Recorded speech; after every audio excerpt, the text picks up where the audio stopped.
Kim at Paulo, pangungunahan ng ABS-CBN Christmas Station ID.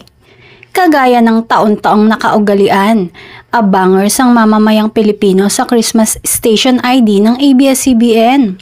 Pero waiting game, no more dahil 53 days before Christmas ay nalalapit ng parehong network ang kanilang Station ID for Christmas na dinumog ng mga Pilipino sa social media.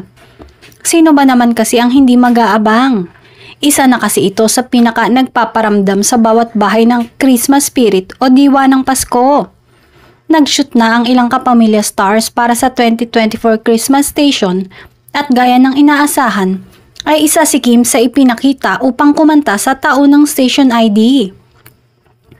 Naging kasanayan para sa mga TV network na itampok ang pinakamalaking bituin nito sa huling frame ng bawat Station ID. Sa mga nakaraang ABS-CBN Station ID, kasama nito ang rumored boyfriend si Paolo Avellino, kaya naman marami ang nag-aabang ng kanilang pakilig ngayong taon.